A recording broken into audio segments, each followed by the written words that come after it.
والصلاة والسلام على رسولنا محمد وعلى آله وصحبه أجمعين رضي الله عنا وعنكم وعن كافة المؤمنين.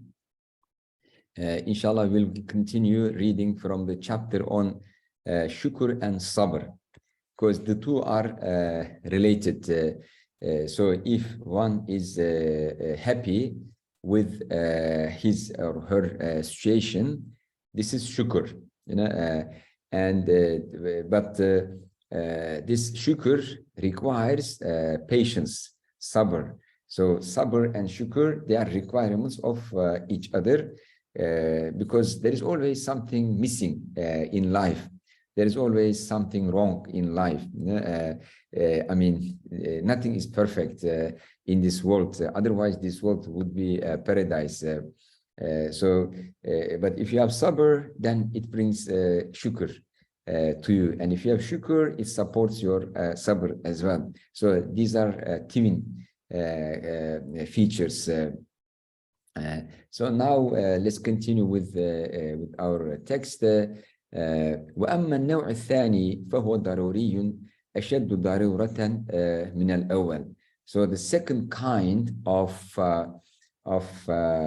educating one's self to have sabr, Imam Ghazali says this is more necessary, more needed than the first kind. Remember, he defined sabr as victory of religious drives over hedonistic drives, victory of moral drives, ethical drives over hedonistic drives, which wants more pleasure in life. So this is sabr, but this victory requires resistance, against hedonistic drives. And he outlined above that you give your nafs what he needs, but stop your nafs from requesting more than what it needs. Okay, so give what it needs to sustain itself, to maintain its life, but stop if it wants to exceed the limits, if it wants to go beyond the moral limits. So the benefit of this is that like your body remains healthy and strong, but at the same time nafs becomes deprived from the excessive request. So he says, and above he said this is more effective than the first one. So وهو اشتغاله بالمطعم والملبس وأسباب المعاش، فإن تهيئة ذلك أيضا تحوج إلى شغل إن تولاه بنفسه. So in the second method, one needs to spend some time to eat, to dress, to make money for living.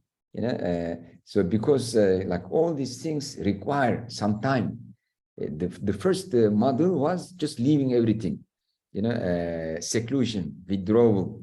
But the other one, you are involved in society and you satisfy your the drives within the limits of halal, within the lawful domain, without trespassing the boundaries of morality. So this requires you to be involved, in some work and take care of your nafs. وإن تولاه غيره فلا يخلو عن شغل قلب بمن تولاه. So even if somebody else takes care of your needs, like your food, your dress, your livelihood, your heart still becomes preoccupied what this other person is doing. how is he going to take care of all these things? Still, you think about what kind of food he's going to bring, what kind of dress he's going to prepare for me, how am I going to make my livelihood? These kind of things would continue preoccupying your mind. So basically, Imam Ghazali is saying that there is no way to completely erase these things from your heart, from your mind. Either you do it yourself, they will be preoccupied with them, or you get somebody else do it for you. Still, they will preoccupy your mind. So let's say you have a servant, he's doing these things. You have to tell the servant, to do these things and what he should do, what kind of things he should do. So there isn't a complete disconnection from these things. So if you have questions, please wait until the end, and then you can ask at the end, inshallah ta'ala, so that the flow of the meaning doesn't get disrupted. ولكن بعد قطع العلائق كلها تسلم له أكثر الأوقات وإن لم تهجم عليه ملمة أو واقعة. But بعد قطع العلائق, so this is a concept, that means after removing the attachments in the heart, after removing the attachments from the heart, the passion or the addiction or the dependency to those things from the heart, تسلم له أكثر الأوقات. So most of the time he will be protected from preoccupation of the heart, thinking about these things, because he's not really attached to those things. So even if he takes care of his own needs, this will not preoccupy his thinking. This will not prevail over his heart. So that's the meaning of Qatul Alaik.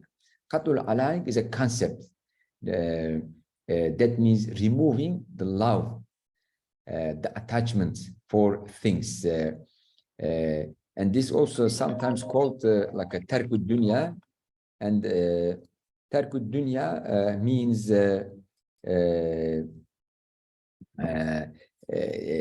leaving the world, but it's a concept. Actually, it does not mean leaving the world. It means tarku mahabbati dunya, leaving the love of the world. Because some people misunderstand the concept of tarku dunya. They think, tarku dunya means, leaving the world, abandoning the world completely. So they misunderstand this philosophy, but every discipline has its concepts. Like Ilm al-Kalam has its own concepts, Fiqh has its own concepts, Nahu has its own concept, Mantiq has its own concepts. So Tazkiyah and Tasfiyah, Tasawwuf also has its own concepts. And without knowing this concept, you cannot properly understand the text of scholars, who wrote in that discipline. So Qatul Alaqat is something like this. That means Qatul Alaqat al-Qalbiyya.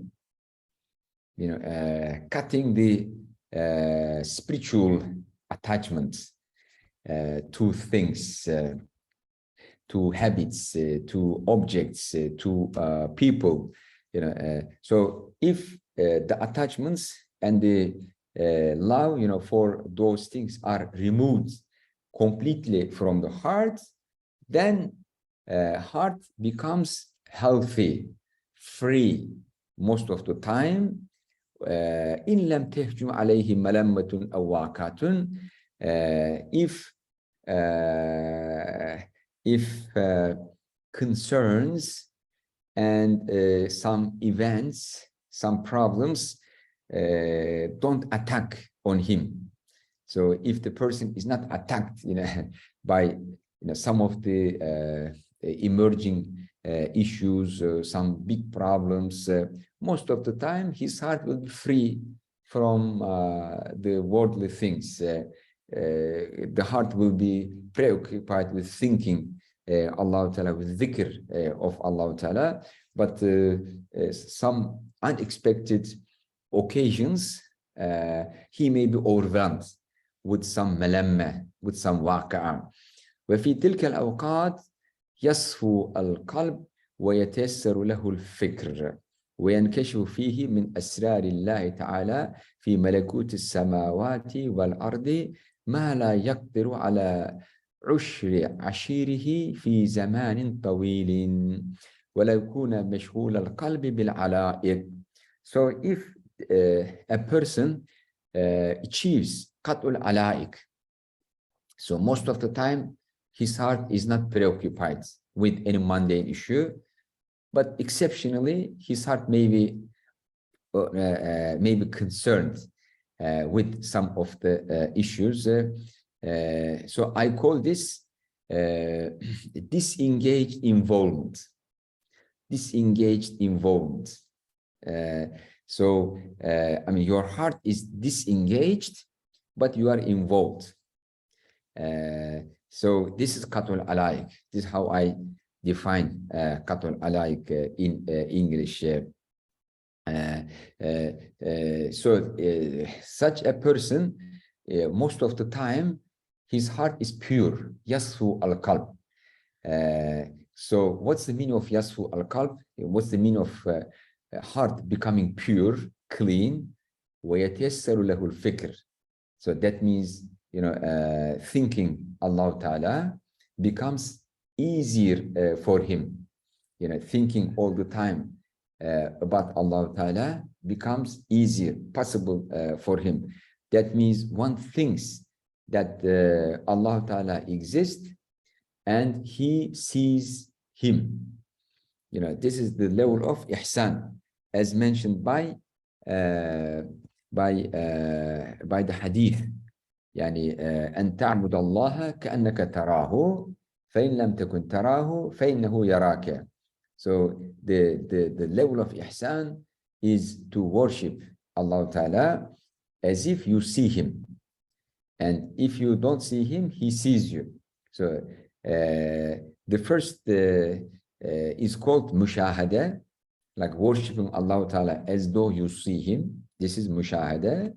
And the second one is called muraqabah, thinking that he sees you. He sees you. And constantly, being in this state of consciousness is called hudur billah, al-hudur billah. If this person, achieves qatul alaqat and the level of ihsan, worshipping Allah Ta'ala, as though he sees him and thinking about him all the time. وينكشف فيه من أسرار الله تعالى في ملكوت السماوات والأرض. So he would understand many of the secrets of the malakut, this world and the alam al-ghayb, this mundane world, and also the unseen, invisible world. ما لا يقدر على أشر عشيره في زمان طويل ولو كان مشغول القلب بالعلائق. So he wouldn't be able to achieve even 10% of it if his heart is preoccupied with mundane issues, with alaiq, attachments. So if one's heart is busy, preoccupied with the mundane attachments, he wouldn't be able to discover the secrets of malakutu samawat wal ard. He wouldn't be able to discover many of the secrets in the creation of Allah Ta'ala. But once this alaiq is removed from the heart, even if he's busy with the mundane issues, Allah Ta'ala will open up many things for him. والانتهاء إلى هذا هو أقصى المقامات. And reaching to this level is the highest level. Is the highest level. التي يمكن أن تنال بالاكتساب والجهد. And it's possible, to reach to this level by spending effort, by doing work to acquire it, to reach to this level. فأما مقادير ما ينكشف ومبالغ ما يرد في لطف الله تعالى من لطف الله تعالى في الأحوال والأعمال فذلك يجري مجرى الصيد.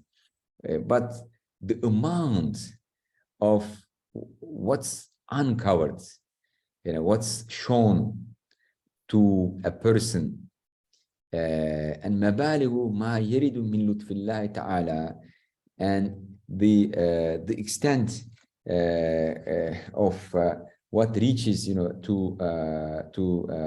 to his heart from the grace of Allah Ta'ala, all this depends on the grace of Allah Ta'ala. This is similar to going for hunting. Like people go for hunting,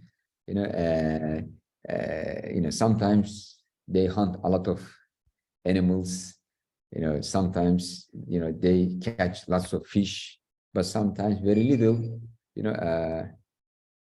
okay, just a second, somebody is knocking my door.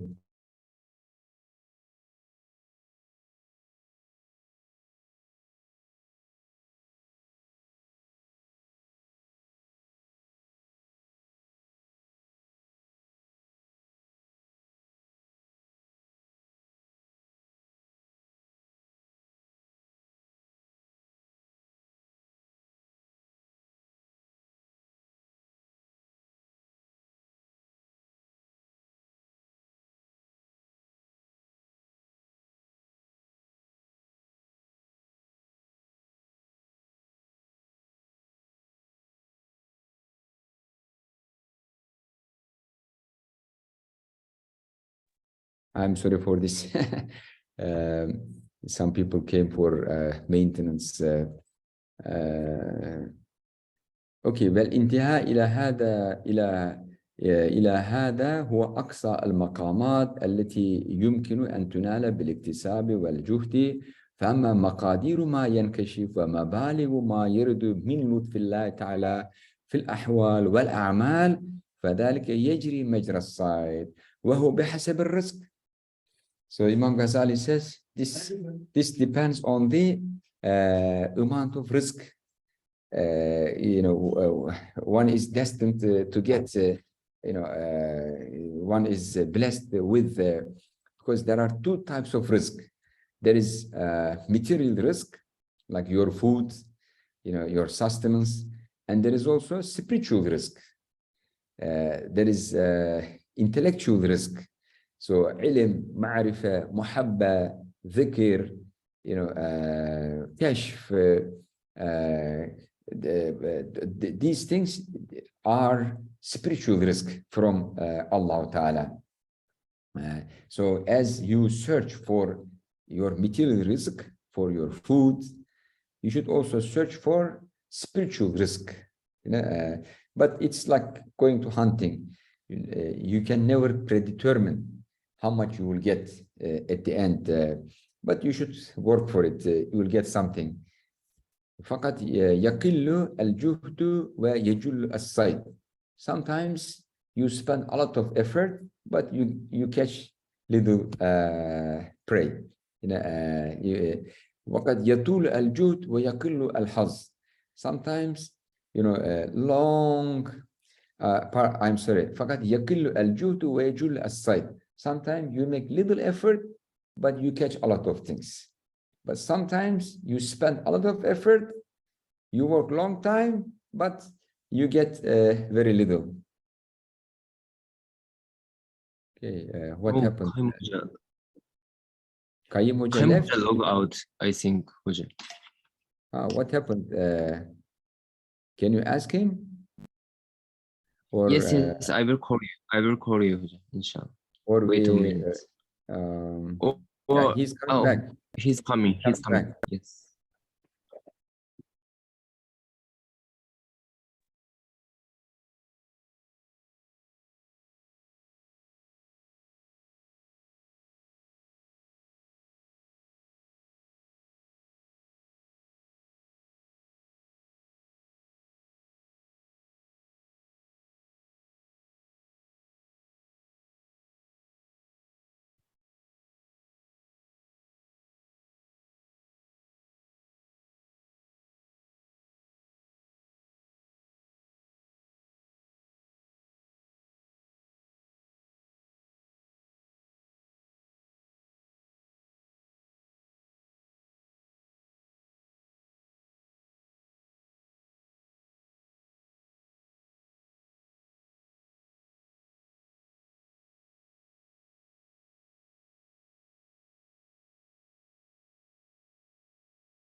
Is there anyone else who can open the text and share with us?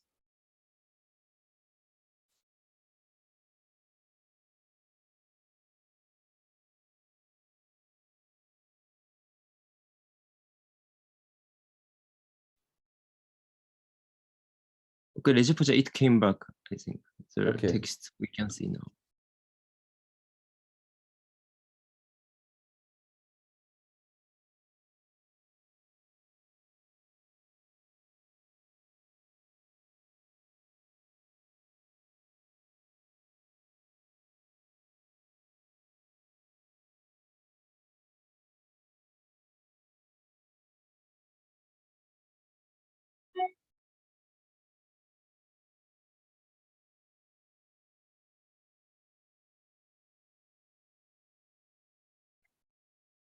Yes, Bismillahirrahmanirrahim.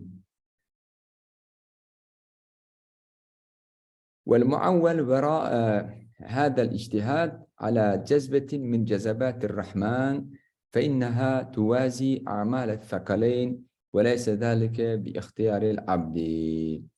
Okay, so when it comes to receiving divine grace, gifts of Allah Ta'ala spiritually, and also the spiritual knowledge that Allah bestows upon people after they remove those attachments from their hearts, the amount of it changes, from time to time, because you can never know like how much, Allah will bless you with it. Subhanallah, what's happening? Maybe somebody else should share it. Okay, Hoca, I will share. I will try to share. Yeah, go ahead. Inshallah. Because it seems Kayyum Hoca has internet problems. Connection problem here. Yeah.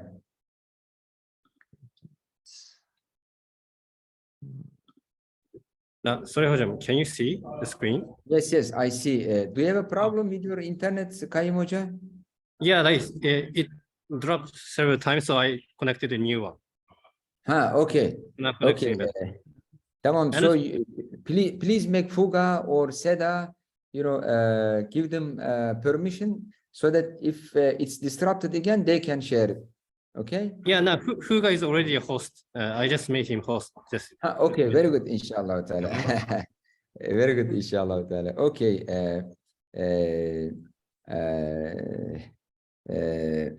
So basically, Imam Ghazali is saying that, after you remove the attachments to worldly things, your heart becomes free to receive divine inspirations, blessings, gifts from Allah Ta'ala, and this will increase your ma'rifah, your knowledge, but you cannot do anything about the amount of it. Because it's Allah Ta'ala who decides about this. So this is beyond your work, because this is jazba min jazabat ar-Rahman. The concept of jazba means Allah drawing somebody closer to Himself. That's the meaning of the concept of the jazba. And every jazba, which is one person being drawn closer to Allah Ta'ala, the impact of it is equal to a'mal thaqalain, the good deeds of humankind and also the jinn. Al-thaqalain ma'nahu humanity and jinn, humankind and jinn kind, like all the jinns,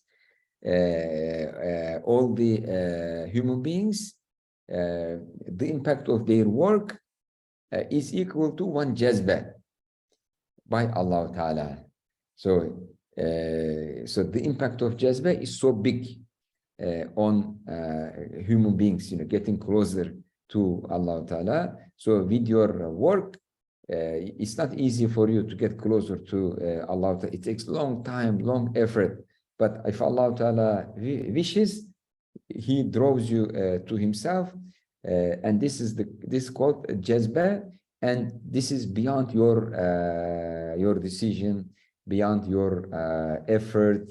It's a blessing from Allah Ta'ala, and it's comparable to your risk. You work for your risk, but you can never predetermine how much risk you will make. It depends on Allah Ta'ala's decision. نعم، اختيار العبد في أن يتعرض لتلك الجذبة بأن يقطع عن قلبه جواذب الدنيا.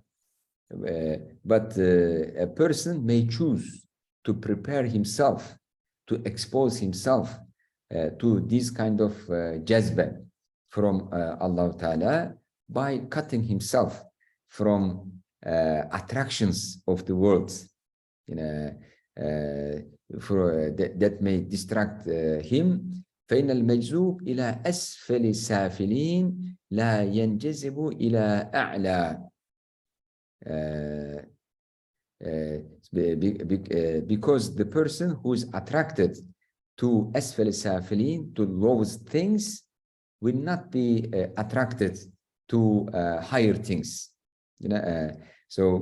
Because he's attracted to lower things. So that's why one needs to disconnect himself from attractions to lower things, to lower attractions. وكل منهوم بالدنيا فهو منجذب إليها.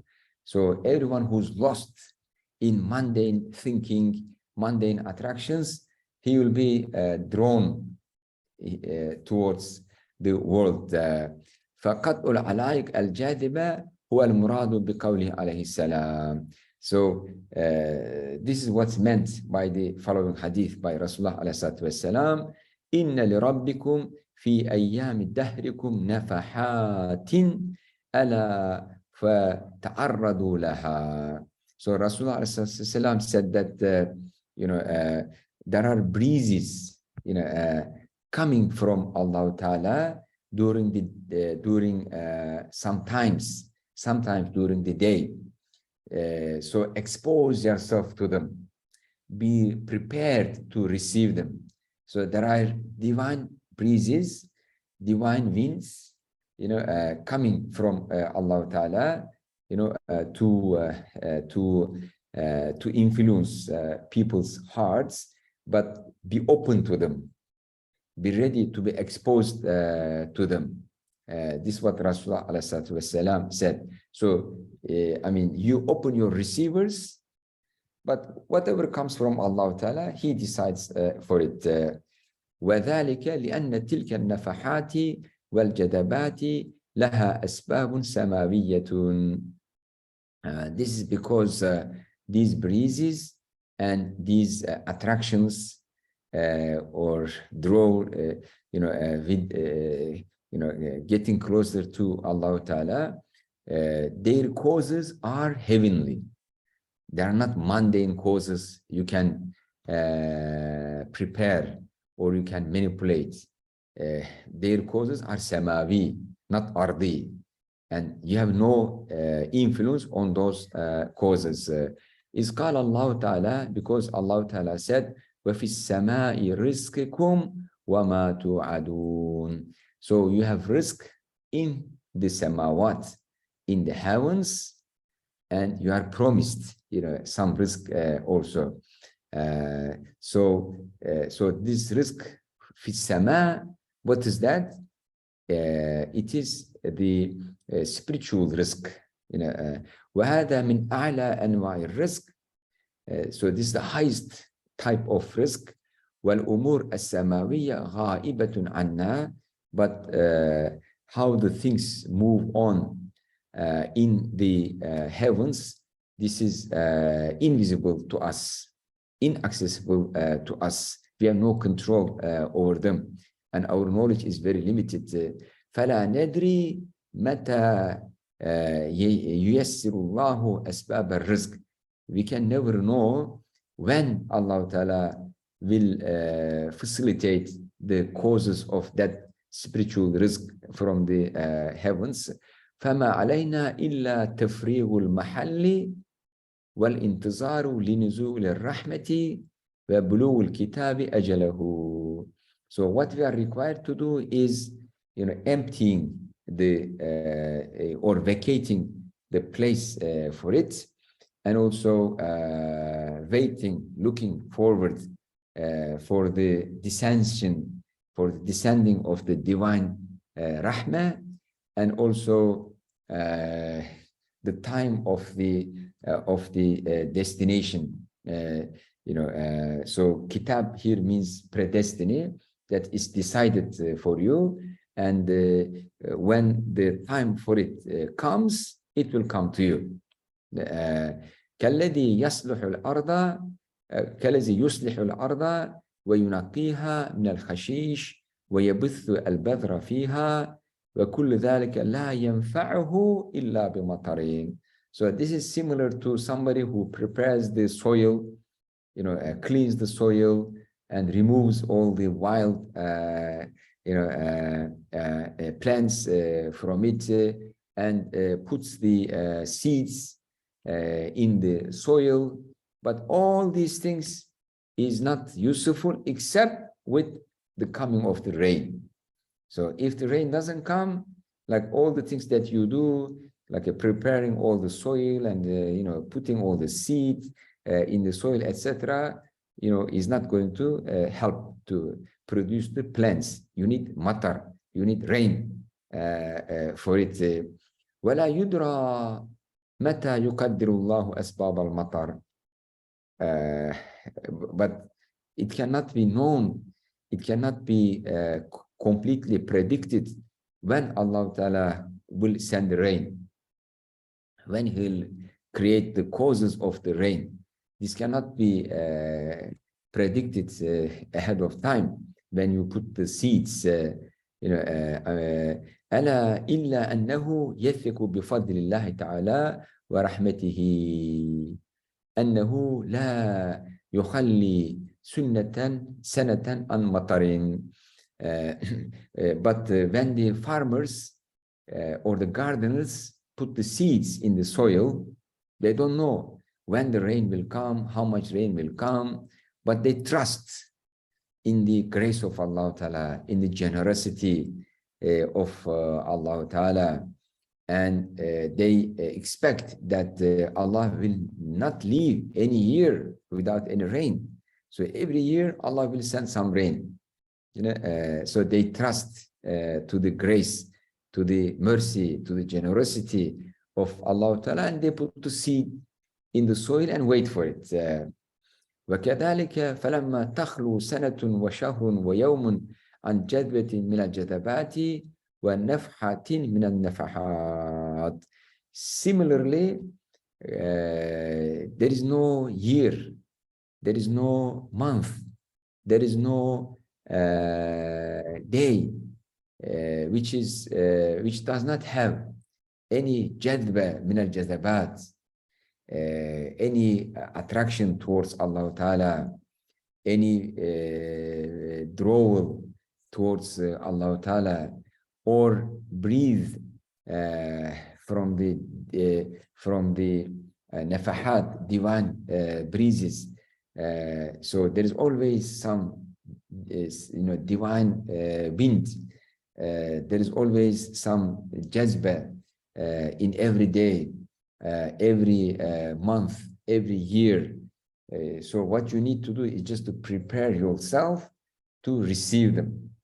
This is all what you need to do.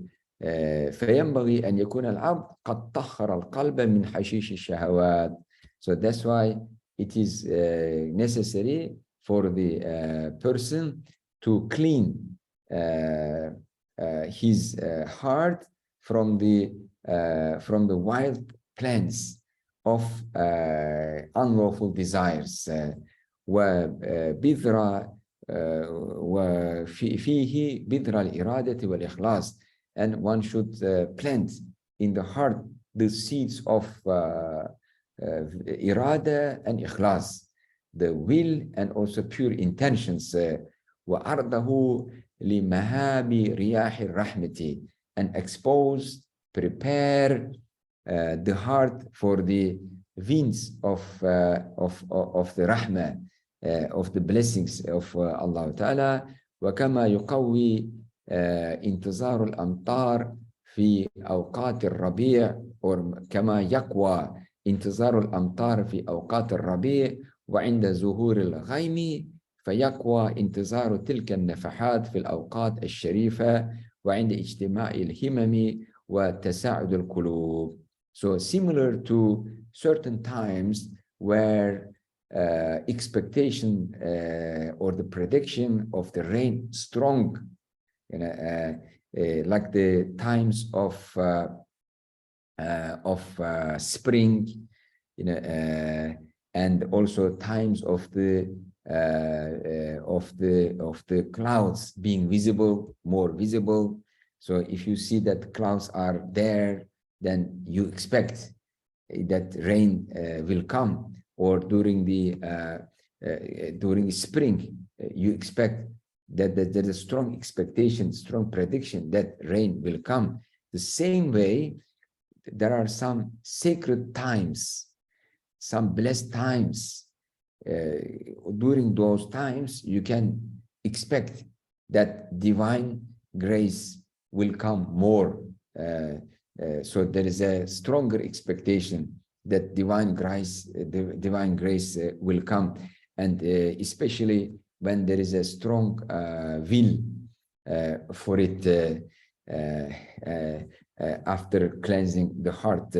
كما في يوم عرفة, for instance, the day of Arafah during the pilgrimage, ويوم الجمعة, Fridays, وأيام رمضان, days of Ramadan. فإن الهمم والأنفاس أسباب بحكم تقدير الله تعالى لاستدرار رحمته, because the wills, in the hearts, and also al-anfas, so the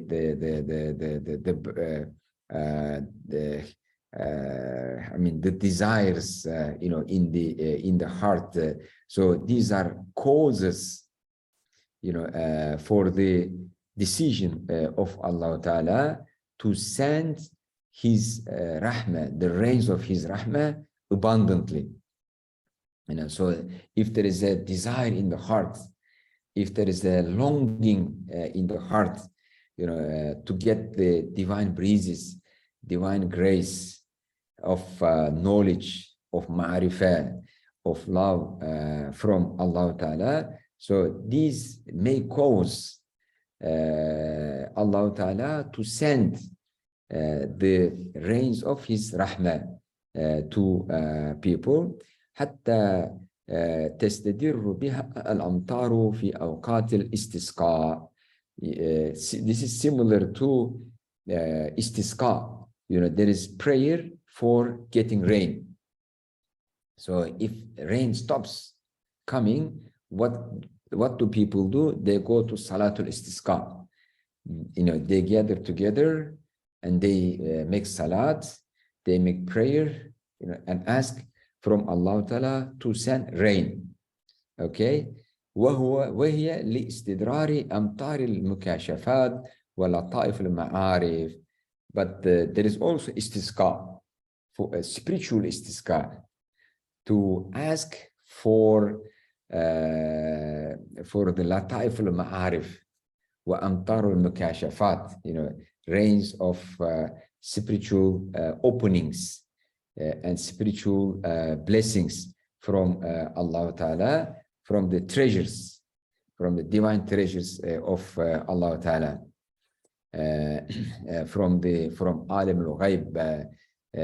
So أشد مناسبة منها لاستدرار قطرات الماء واجترار الغيوم من أقطار الجبال والبحار. So like asking for spiritual rain, spiritual showering to come from Allah Ta'ala. So there is a relationship, there is a stronger relationship, between making dua that Allah Ta'ala sends physical rain, and making dua and preparations that Allah Ta'ala sends His spiritual blessings. بل الأحوال والمكاشفات حاضرة معك في قلبك. Furthermore, these states, spiritual states, and these openings, they are already ready, in your heart. وإنما أنت مشغول عنها, but you are preoccupied to notice them. You are distracted away from them. Why? بعلائقك وشهواتك, because you are busy with your attachments, to mundane attachments, and with your desires, trying to satisfy your desires. فصار ذلك حجابا بينك وبينها. So your attachments, your preoccupation with your shahawat, these becomes curtains between you and what already exists in your heart. This ahwal and mukashafat, which are already treasured in your heart because of your preoccupation with the alaik wa shahawat. You don't even notice that they are there. فلا تحتاج إلا أن تكسر الثبق ويرفع الحجاب. All what you need to do is just dig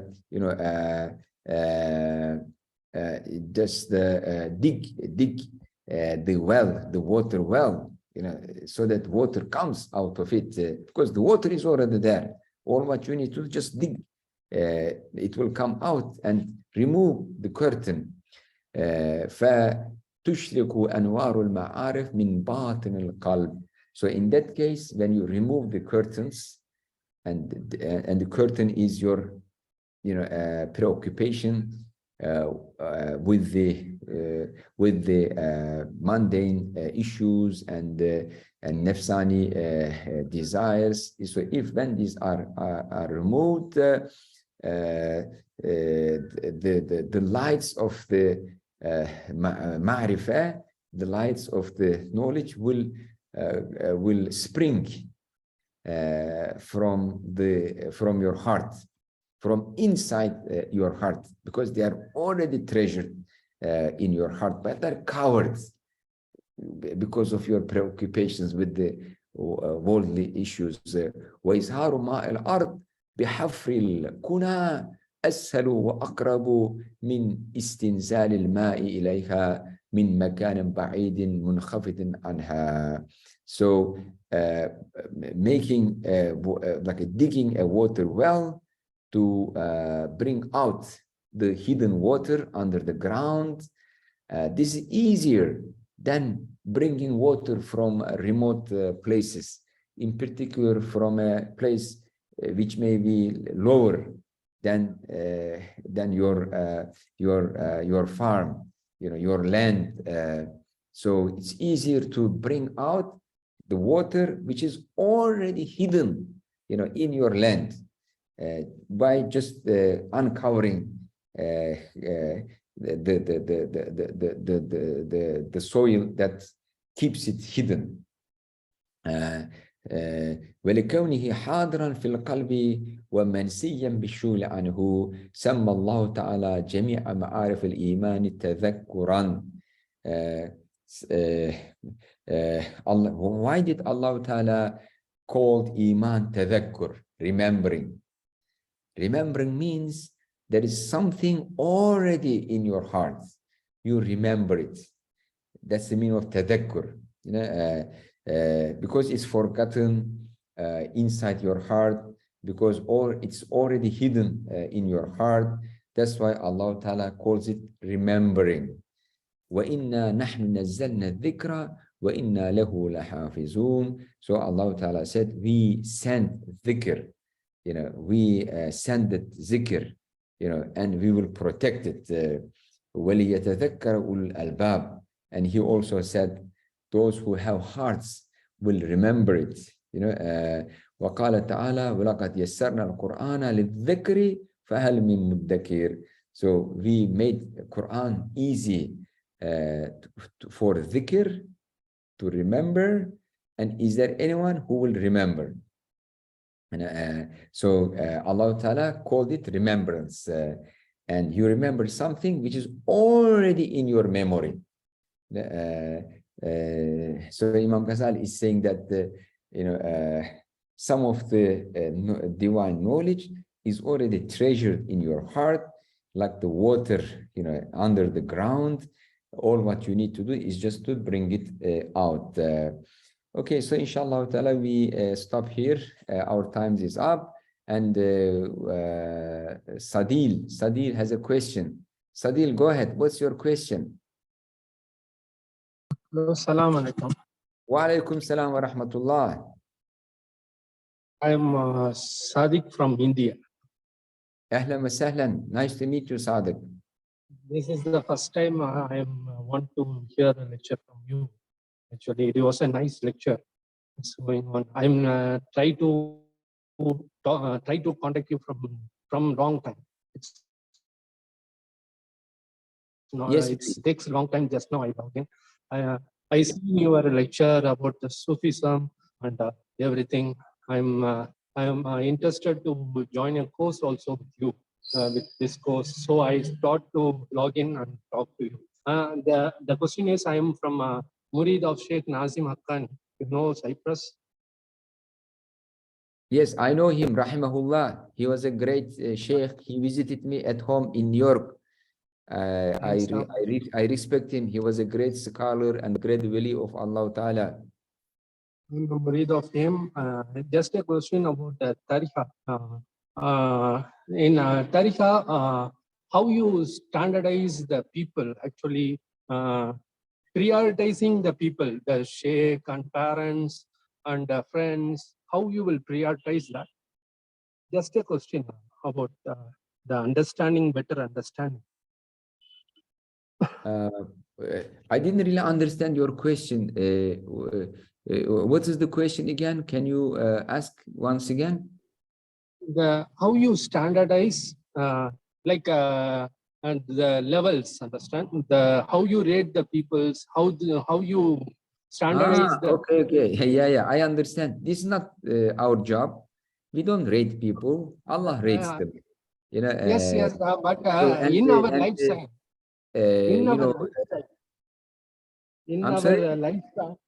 our lifestyle, in our circles, understand? How you standardize the people, like the friends are there, and public peoples are there, and the sheikhs are there, parents are there. How you standardize which one is the first one we have prioritized? No. It is not the job of the general people to standardize or to rank people. It is the job of the sheikh, to observe the level of his disciples, his students, and try to upgrade them. And the students, they should see themselves lowest of the low. You know, they should not attach any value to themselves. You know, they should think, you know, they are the lowest of the low. They are lower than anyone else. They should have complete humility. They should have complete tawadu and faqr and mahwiyya, and they should not attach any value to themselves. If they attach any value to themselves and they try to rank themselves, you know, above other people, this is kibr. And this prevents them from making any progress in the spiritual path. Unless you see yourself lower than all creations of Allah Ta'ala, including the animals, the stones, and everything, you cannot make any spiritual progress. But this seeing yourself lower than others depends on one dimension, one perspective. You are lower than stones from one perspective, because those stones, they never disobey Allah Ta'ala. But you as a human being, you disobey Allah Ta'ala. You are lower than animals because those animals, they serve the purpose for which they are created. But as a human being, sometimes you fail to serve the purpose for which you are created, which is being the Khalifa of Allah Ta'ala on the earth. You know, so from one perspective, you know, you see yourself lower than all creations of Allah Ta'ala, and you don't attach any value to yourself. You don't you know, see that you are higher than other people. I mean, and also you should not try to rank other people to try to discover their levels. This is not your business. Just focus on your own self as a student. You know, but those sheikhs who are responsible, educating people and moving them, elevating them spiritually, they know your level. They know the levels of other people.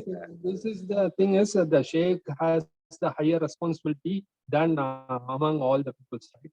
It's my according to you, I understand that the sheikh has the more responsibility than among all. Our sheikh has more responsibility, right? Yes, of course, the sheikh has the responsibility of carrying on the work Rasulullah ﷺ used to do, which is ta'aleem and tazkiyah and tarbiyah of you know, people. They know like what is the level of people. They know what those people need, so they try to offer to them what they need. Yeah.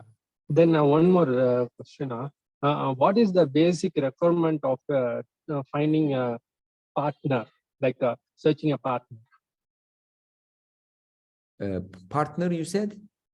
Yes, yes. The nikah, for nikah, like. This is not the subject of our class at the moment.